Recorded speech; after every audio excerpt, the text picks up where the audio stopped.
All right, so right now, what I'm going to do is I will go ahead and first share our slideshow in, actually, I don't see the chat. Oh, I see a chat. Okay. So I'm going to be sharing the slideshow link in our chat. That way you can click on the slideshow if you would like to follow along and go ahead and share screen as well.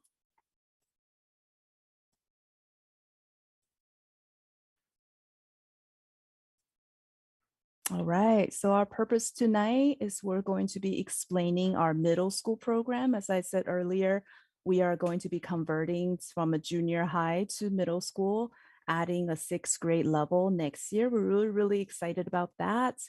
Tonight, we're also going to be providing some guidance about registration, the classes that your students are picking to take next year, and just a reminder also that the forms and the packets and your 2 proofs of residency, those are all due back to your sixth grade teachers by this Friday, March 3rd. And we're also going to be talking about different ways to get help and support and information as well.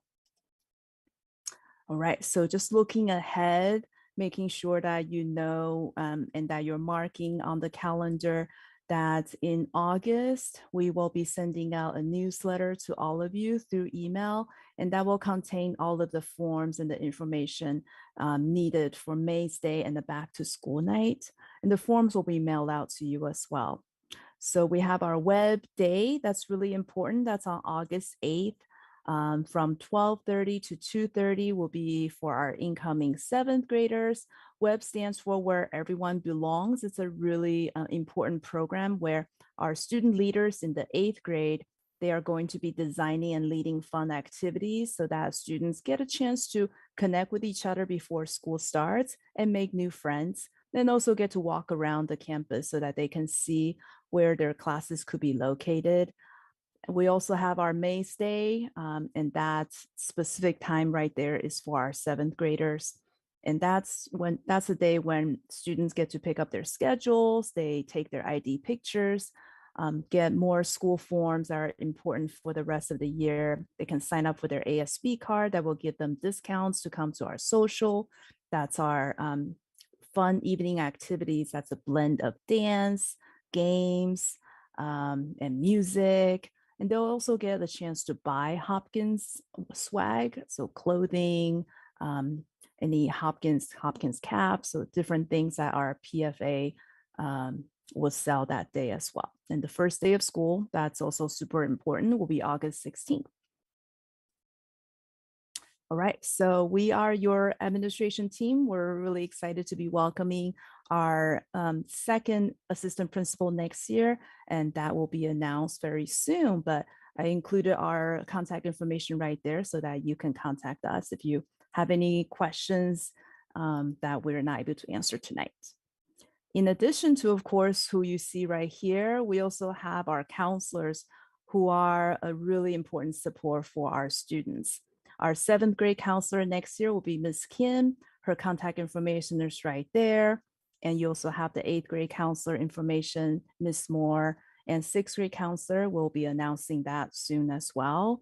And counselors can help with many things. They can help, of course, with academic planning, but they can also help just as importantly, the social emotional part of your child's life too at Hopkins. Especially we're seeing that in middle school when they are starting to become more independent as well as more aware of their own identity and their relationships with peers, that sometimes they're crunchy things that happen, that a counselor could be good listening ears and good guidance for them to figure out how to deal with the different social situations with other students. So you have their contact information there as well. And in addition to counselors, we have an office staff team that's also a big help to all of our students. I want all of our families and our students to think of our main office as a big place for getting help and getting information.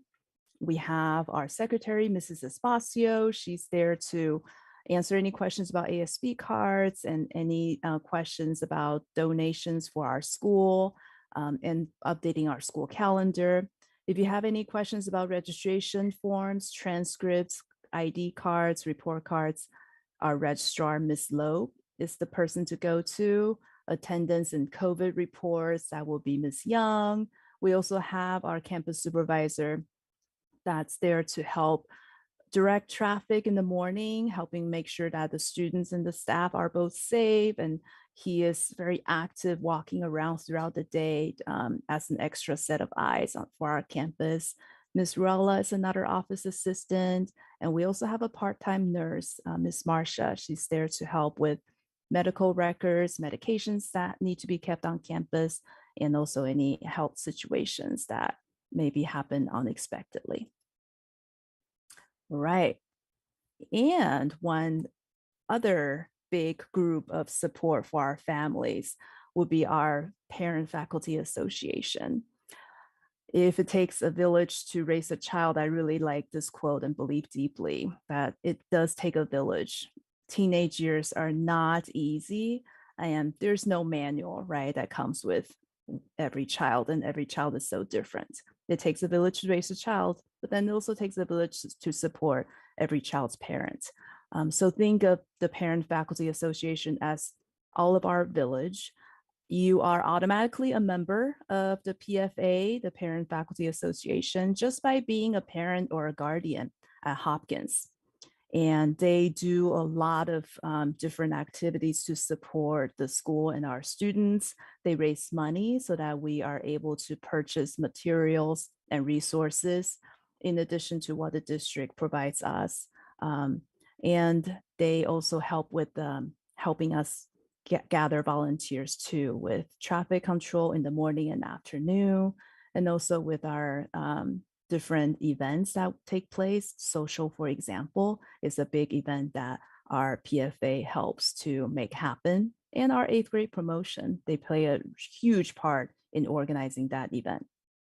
They meet every first Wednesday of the month. And next year, it might continue to be on Zoom or it might be in person. That has not been decided. And again, as Hopkins parents and guardians, you are all invited to attend their meetings to be informed and help make decisions, right? Different ways to help PFA would be making donations, especially in the beginning of the year, because that amount will help the group decide where they can help the school by having the amount, knowing how much the donations they have. And or you can donate your time for different events like the social. And the volunteer form will be in your Maze packet when your child comes for Maze Day. We also have, you can volunteer to fill any of the open positions that's be part of the board. The board positions, especially with our 8th grade families leaving us, there will be more open positions that you can join as incoming families. And those positions will be available in March.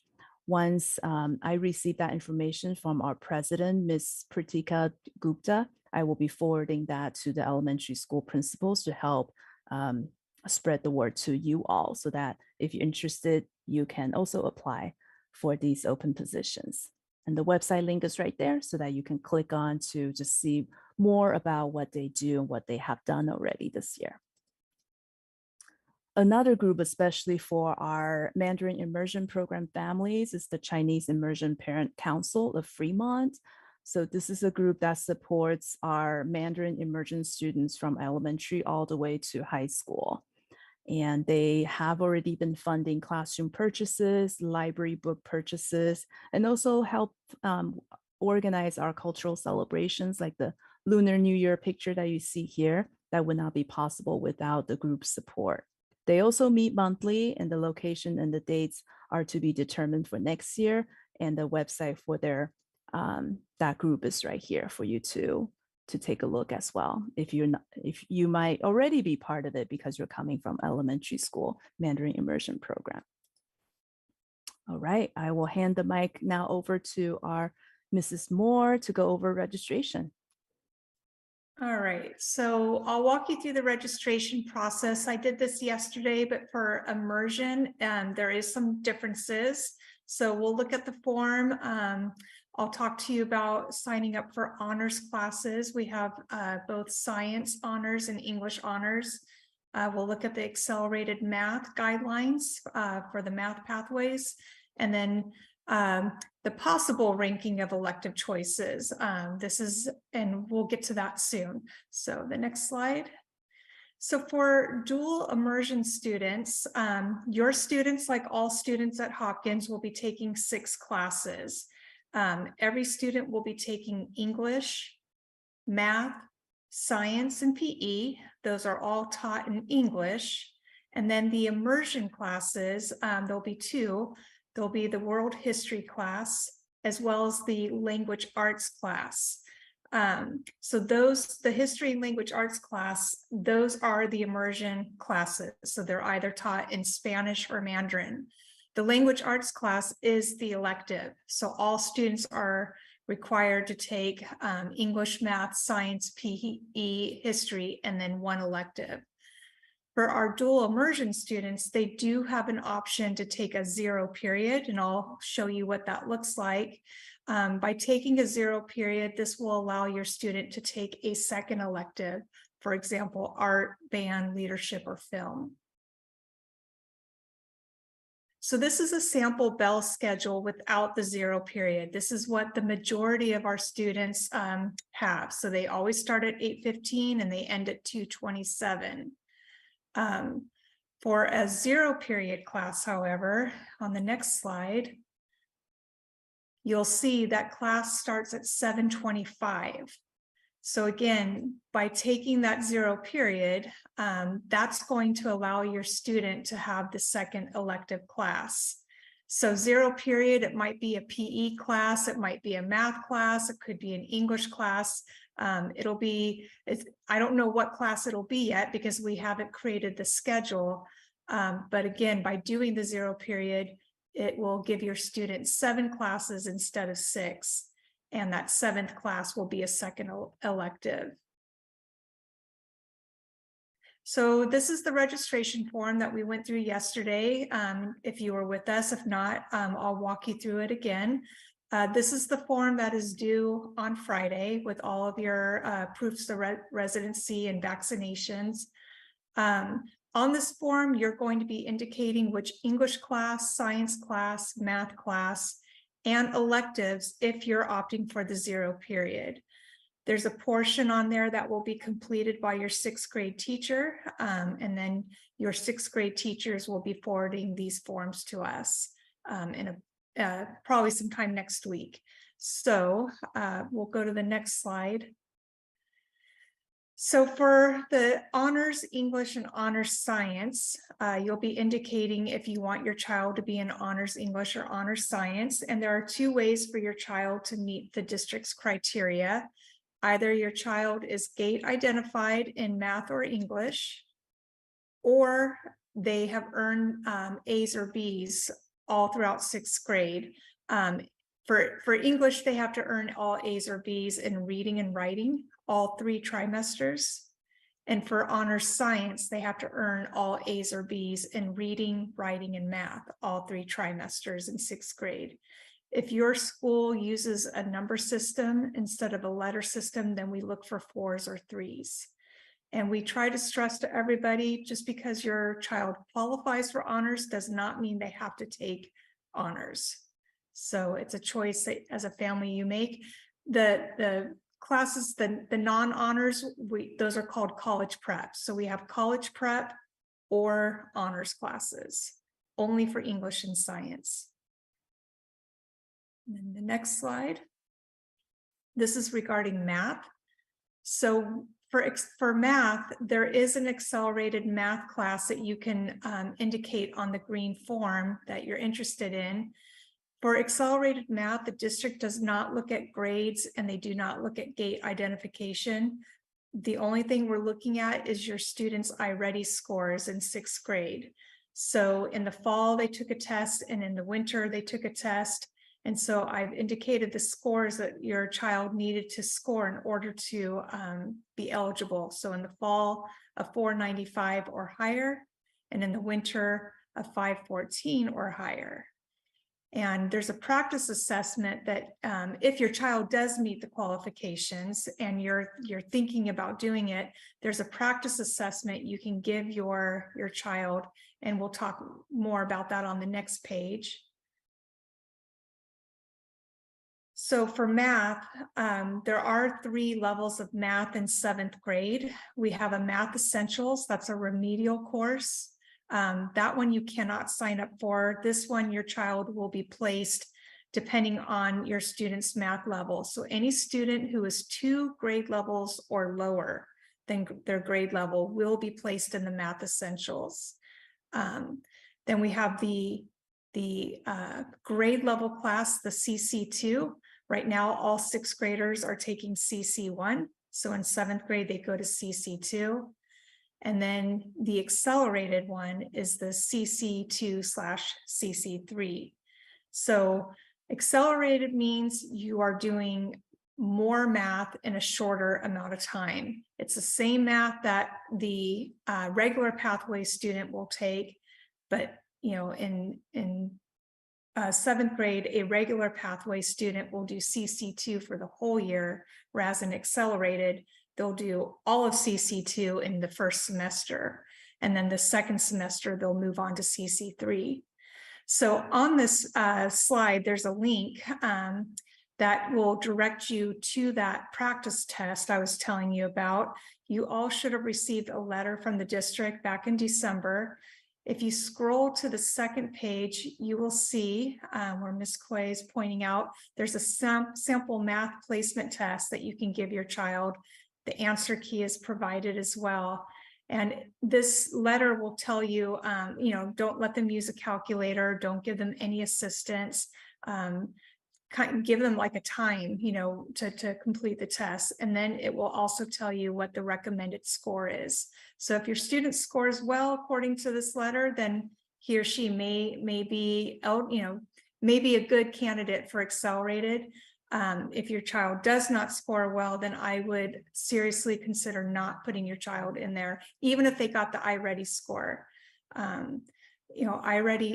Accelerated math is fast, it's fast paced, and it isn't the best fit for all students, even if their math skills are strong. So again, for English, your child will have 2 options to sign up for, either honors or the college prep. I've listed what the essential questions and themes are that the English teachers look at. All students, whether they're a college prep or honors, they'll be reading the same curriculum and doing a lot of the same assignments. For science, again, you'll have the option to sign up for honors. The science curriculum uses the next generation science standards and as well as the Amplify curriculum. Most of this curriculum is online. There's not a textbook, but they do have a workbook. World history, this is the class that will be taught in the language. So it's either going to be taught in Spanish or Mandarin. This is one of your students' immersion classes. And I've listed the different units and topics that will be studied. And then physical education, your child will have PE every day. I met with your students. I met with Lila Bringhurst early on in February, and I just recently visited with Blake Howe. They came to Hopkins, which was nice. And a lot of them were very excited about the fact that they'll have PE every day. And so we talked about the PE units that they'll be doing, as well as going into the locker room and having a locker assigned to them and changing into PE clothes. So that made a lot of students excited as well as nervous. So regarding the 0 period for immersion students, again, if you opt for the 0 period, this is going to allow you to have that additional elective. So on the form in the top left corner, or it might be the top right, it's at the top of your child's registration form, there will be a sticker. And on that sticker, you're going to indicate which school your child attends, whether it's Brinkhurst or Blakeow. And then you're going to indicate if you want the 0 period or not. If you leave the sticker blank, then I take that as a no, that you do not want it. So make sure if you do want the 0 period that you check the yes. And also just want to pause to add that what information that you provide to us when you turn the registration paperwork in, that's the information that we use to help advocate with the district in terms of how many teachers that they will give to teach 0 period. So that information for us is really important so that we do our best to make sure that however many students would like to take 0 period, that the district supports us with providing the sections to make it happen. So please make sure that you are giving us the accurate information when you do turn in that registration form. If you change your mind in the summer or when the school year starts, that's when we cannot guarantee if space will be available. Thank you. So if your child is going to opt for that 0 period, these are the electives that they get to choose from to put on that form. So we have semester classes and we have full year classes. So semester classes, they'll need to have 2 for the whole year. And then the full year, they just stay in that class. For example, orchestra, they would just stay in orchestra for the whole year. But for semester classes, they would be taking 2, like film and production and handicrafts. That might be there too. So on the next slide, we'll look at that form. And again, this is only if your child's going to take the 0 period. If they're not taking the 0 period, there's no need to fill this out. But you're going to rank the elective choices. You're going to choose 6 and rank them 1 through 6. So 1 would indicate your first choice, 2 would indicate your second choice, and so forth. We do not guarantee students their first choice. That's why we want them to give us 6 choices to choose from. Any elective with an asterisk after it, that indicates it's a semester course. So again, that would mean your child needs 2 of those for the year. And if you have any questions about what these courses are, you can go to the course catalog. We have a link there for you so that you can look up what the classes are. We have lots of ways for your students to get involved on campus. We have many clubs. These are just a few of the clubs that are happening this year. The clubs meet during lunch times. They're open to anybody. Your student can be involved in more than 1 club. They can go to 1 club a day. So many ways for them to be involved. And again, they're open to everyone. These are names of our department chairs and the departments. So if you have specific questions, you can always reach out to these individuals about their department or program. And then a reminder, we have our open house coming up in April. You are all invited to attend to see the student work that has happened this year and get a nice feel for Hopkins.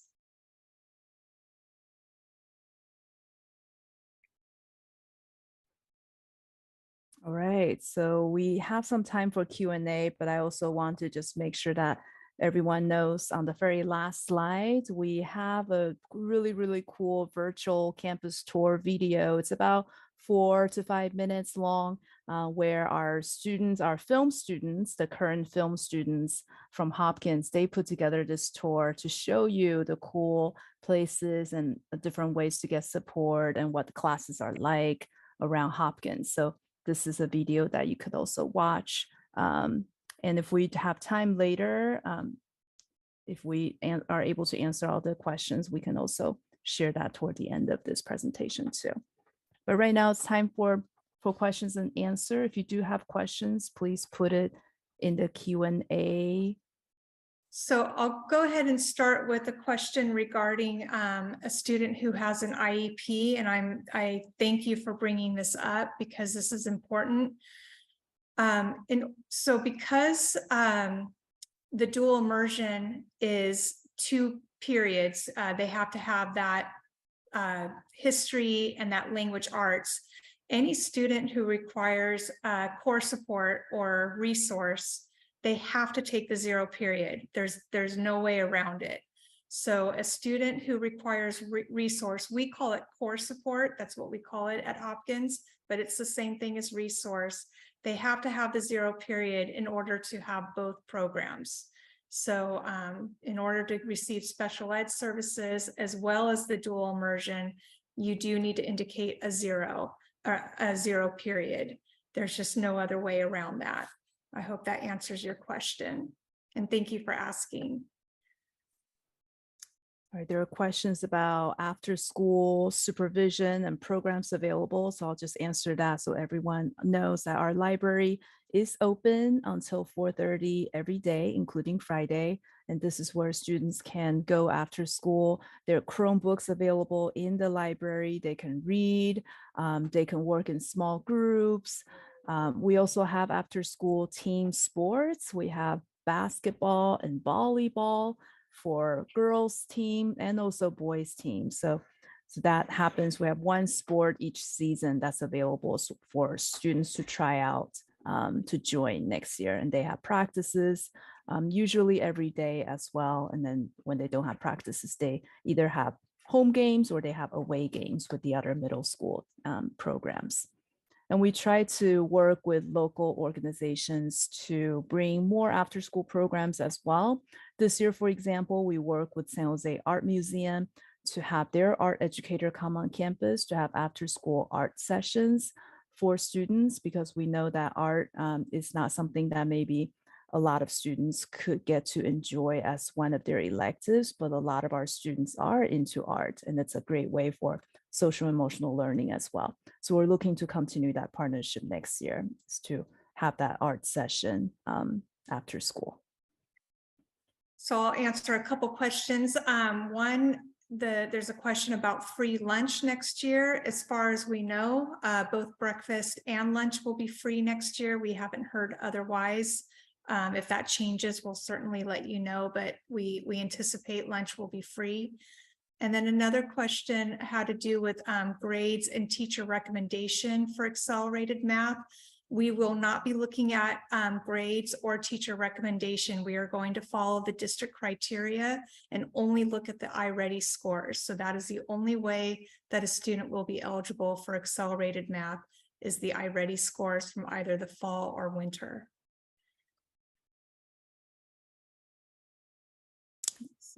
The next question, we have a question about CP and honors English are the same curriculum in the same classroom.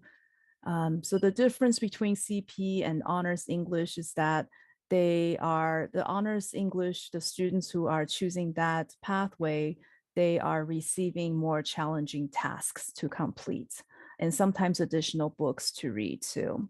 So we recommend this pathway for students who really enjoy reading and writing, because they're going to be enjoying those additional challenges.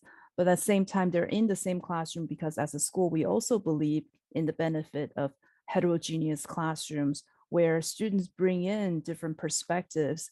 Just because their English levels are maybe not the same doesn't mean they don't benefit from different discussions with each other and different interpretations of the books that they read. So that's why in English, we have the class, we call it the double coded classes, where they get to be in the same classroom together.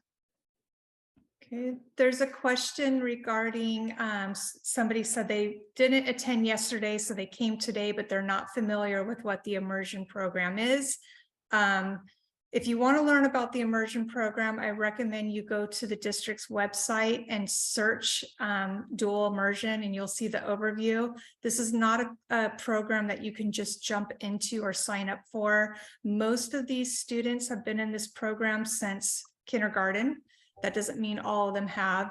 If you want your child to join the immersion program, they have to be tested in, and that all happens with the district. We have nothing to do with that. So if you are interested in learning more, look at the district's website, search dual immersion.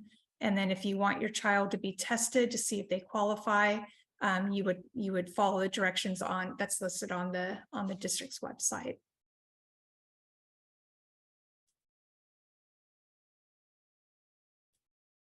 I see a question about, do seventh graders have to switch around classes? Yes, they do. Most seventh graders will have 6 different teachers. For dual immersion students, they have at least 5 because their dual immersion teacher will be teaching 2 of this, 2 classes to them. Any student, any dual immersion student who takes that 0 period will have 6 teachers. So yes, they change classrooms. There's a 5-minute passing period. And so they'll move classrooms throughout the day. Okay, so there's a question about what is the advantage of doing accelerated math? So accelerated math, once again, that's when the students are in a class where as a 7th grader, they get to finish 7th grade as well as 8th grade math in 1 year. And then if their grades continue to be good, they get to stay in accelerated math in their 8th grade year where they will finish 8th grade math and 9th grade math in that 1 year of 8th grade accelerated math.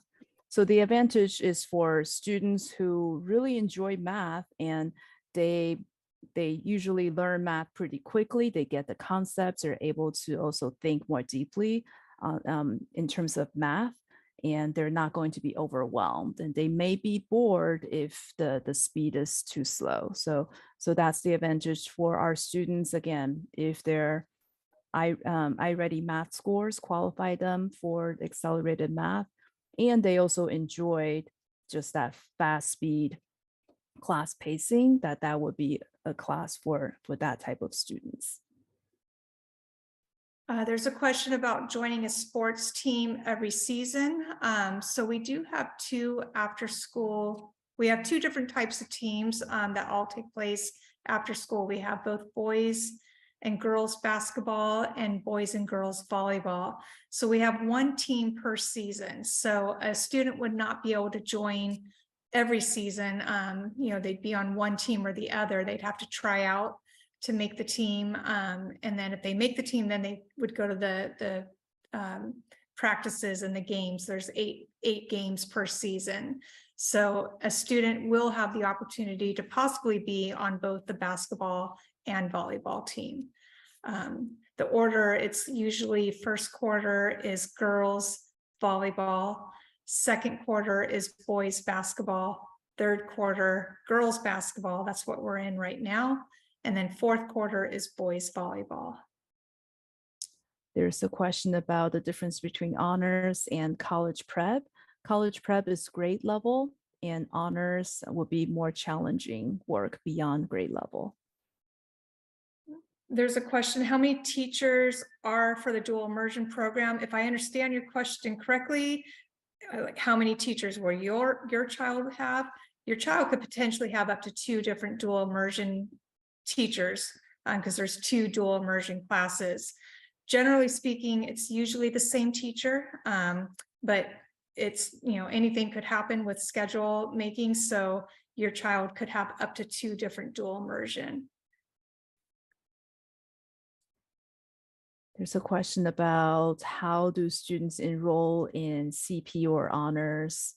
And what's the difference between science CP honors and English CP honors? So in science, the CP and honors classes are separate, and they enroll based on, again, the grades of what they receive on the standards on their report card.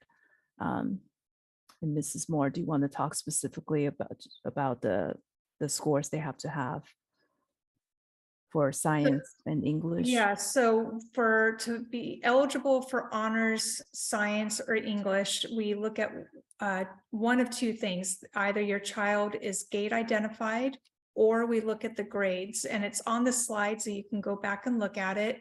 To be eligible for honors English, your student has to receive all A's and B's in reading and writing, all 3 trimesters.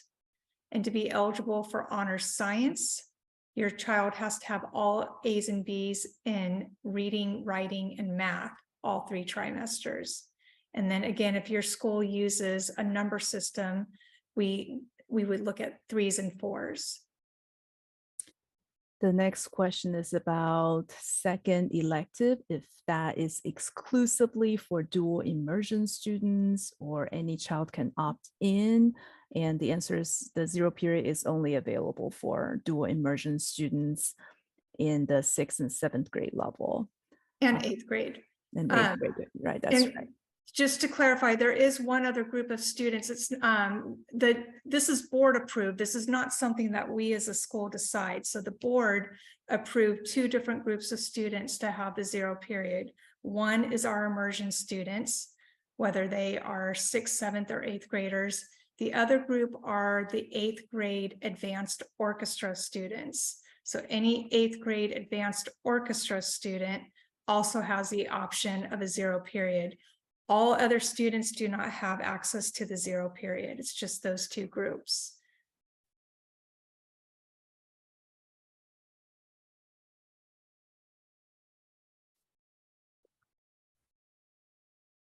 All right, I'm not seeing any more questions in the Q&A.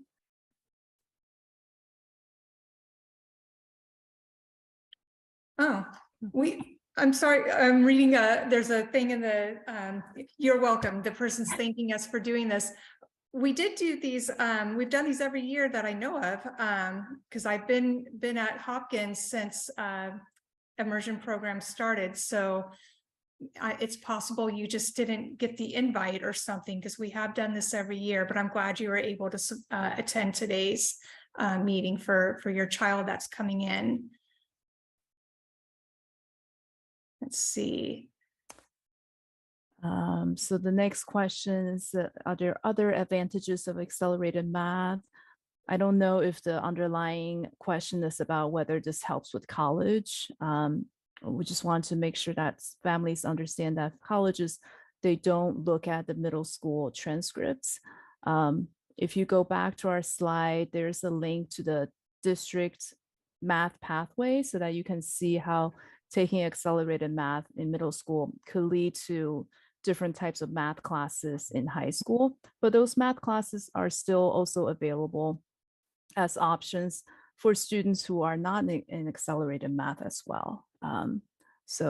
But when you go on our website or our slide link and click on the math pathways, you'll be able to see more clearly what types of math classes are available for students once they go to high school. A parent asked if there's a difference between content with the CP and honors classes. And really, no, the content is the same. They use the same curriculum. It's the rigor that will be different, or the, depending on the assignment. I can use English as an example, for writing an essay, for example, or even something in science, if they're doing like a science lab. For the college prep students, the teacher will scaffold more, give them like more sentence starters, help them out with drafting their writing. For the honor students, they'll have a higher expectancy to do it on their own with less hand holding, if you will. So that would be an example of a difference. If it comes to like answering prompts, a college prep student might be required to do 2 prompts. Honor student might be required to do 3, maybe 4, depending on the assignment. So the rigor will be different, but the content will be the same. So the next question is about open house. Yes, our teachers will be present at open house, and this is another opportunity for you and your child to come and walk around campus and see. We consider our open house an expo of learning, so you can see the different student projects that have been completed throughout the year in different content areas. And where you can also meet our teachers and have a chance to speak with them.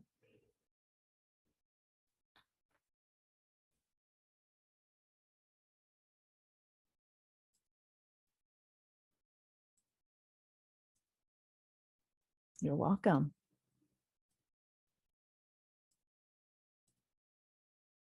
Okay, yeah, so the question came up again about IEPs. So a student who is So a student who is in the immersion program, but also has an IEP, which requires a period of core support, we are going to have to place your student in core support. We need to be able to provide those services. So when it comes to that 0 period option, you will need to indicate yes. Even if you indicate no, we're going to still have to put your child in 0 period in order for your child to receive both services. So that's a long day for students, and I can understand the concern that some parents may have, not wanting their child to be starting school so early in the morning at 7:25 and going until 2:27. So, I would put the IEP, personally, my opinion is the IEP should come first. If you're trying to decide if you want your child to be in both programs, I would definitely want to keep your child with the IEP services. And you can talk to your child's case manager more to get a better feel, because you and your case manager know your child better than I do right now. But if you're going to come to Hopkins and be in the immersion program and your child requires a resource, they will have those, they will have that as their extra elective. And then they will not have the option to sign up for another elective like art or band. They're not allowed to have 3 electives. They will only have 2. All right, the next question is about construction. It's not done right now, but by the time we start the next school year, it should be done, with the exception of just minor details that they need to finish. So right now we already opened up our multi-purpose building. If you have driven around Hopkins, you'll see this brand new, really tall building that's right by our bus loop. That's already done, and they're finishing up just minor details inside that building.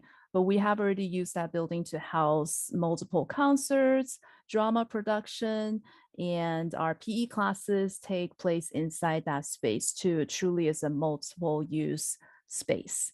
And next year, when we do have more students, the multi-purpose building will also be opened up for lunchtime, and for students to be enjoying lunchtime in and out of the building.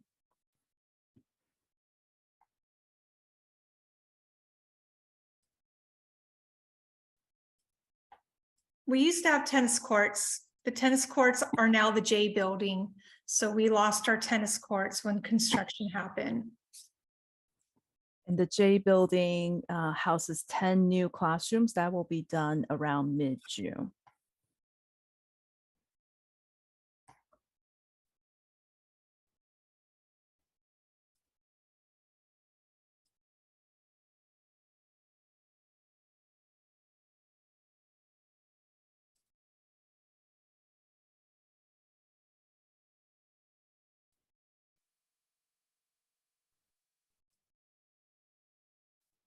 Any more questions?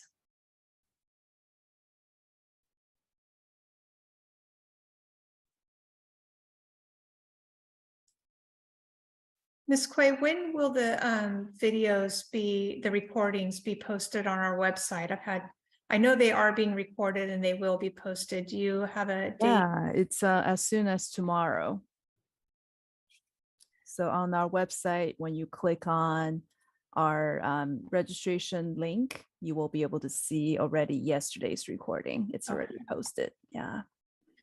So there's a question asking if you can add a second elective mid-year, and I may need some clarification. Are you meaning like if you don't have a 0 period, but you want to add a 0 period in the middle of the year? Is that what you're referring to? So okay, yes. So Ms. Quay indicated, we base our master schedule based on what you turn into us. What you submit to the teacher on March 3rd is how we start making our schedule for next year. So if you change your mind midway through the year or even earlier, we will make changes when space is available. The 0 period is harder to fit students in. So if you're thinking you want the 0 period, I would definitely indicate that on the form. It will most likely be easier for me to pull your child out than to put your child in. into the 0 period. But again, 7:25, I will be honest, not every student was excited to see the start time at 7:25. So that's early. So again, have that conversation with your child and what's best for the family. I should also, I'm glad so many of you are still here. Since we're on the topic of 0 period, one of the things I should have told you is that a student who is tardy to 0 period or unexcused to 0 period 10 times, they are dropped. They are dropped from 0 period. So if you're going to be in 0 period, you're expected to be there. You're expected to be on time. So a student who is habitually late, and it's in our handbook, in our Hopkins handbook. So for 0 period, if you are tardy or unexcused 10 times, you lose the privilege of 0 period. Unless you are with a core support. If you have core support, we don't have an option to drop you. You have to have that extra core support. The 0 period is only at Hopkins because it's only for the immersion students. Hopkins is the only middle school that has immersion. And then it's also for the advanced orchestra students who are 8th grade. And I believe we're the only school that has that at this time. So one person asked about the vaccination form due date. So of course, as soon as possible, the absolute last day to turn it in will be the day before school starts, because without the updated vaccination information, we will not be able to, unfortunately, be able to allow the students to attend classes. And there's a question about how to join a club. Our students, we post our daily bulletin, and it's a video that the first period teachers show students every day. And in that daily bulletin video, that's when the students can see the club meeting time, meeting days. And our students are also encouraged to start clubs too, if they want to start a sticker club and exchange stickers. They can talk with the counselor, and the counselor can help direct them to find an advisor, a teacher who can help advise the club for them. And they would just then start the club and start meeting. Joe, I see your question about proof of residency. So everything should be submitted to your student's current school. So you've got the registration form, the proof of residency, the vaccination forms, that all gets submitted to your 6th grade teacher. And then your child's school will then forward that information to our site. I hope that answers your question. I don't know about the appointment. It says you need to schedule an appointment. I'm not sure what that's referring to. But on our end, we'll definitely reach out to you when we receive your information and the packet that you turned in, if we see anything that's still missing, we'll reach out to you too.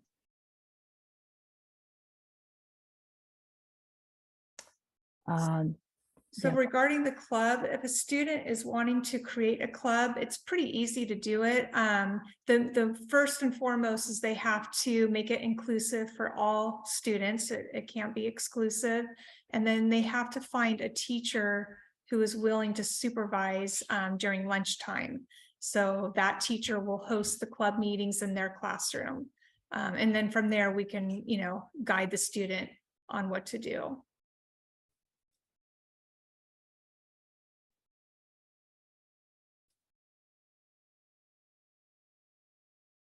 We are not offering Web and Maze Day on different days. So if you're out of town, we'll miss you, but there won't be another day to do that. And just know that Web and Maze Day are not mandatory, but we do hope your student will be able to join us. There is not a robotic club this year. That doesn't mean there couldn't be a robotic club next year. The robotic clubs are the clubs are created by student interest. So it's whatever interest students, they tend to form the clubs themselves because it's what they're interested in. So they vary year to year. And if you're going to be out of town, you can also pick up the forms and the schedule when you come back as well. And on the first day of, even on the first day of school, the students can still pick up their schedule and the forms that you missed when you're out of town. How many anticipated students for incoming 7th grades? So we're anticipating about the same number of students coming in as this year. So that's about 450 students for 7th grade.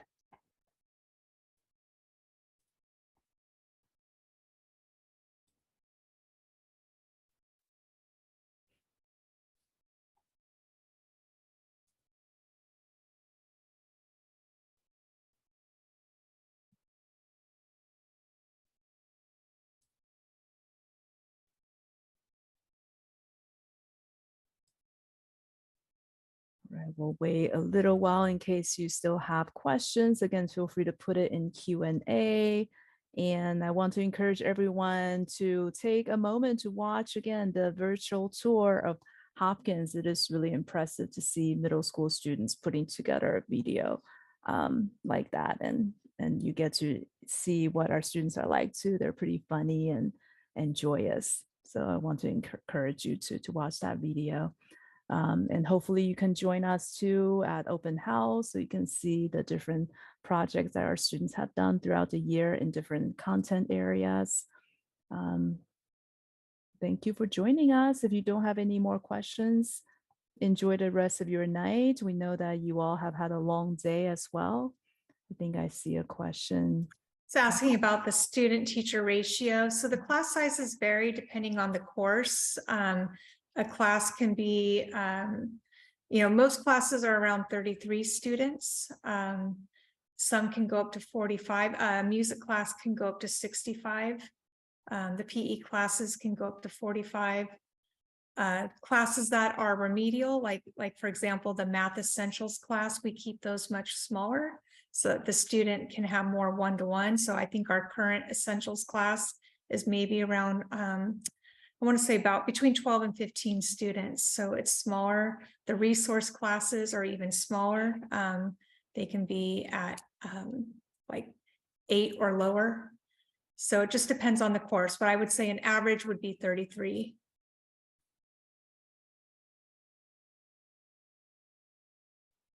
All right.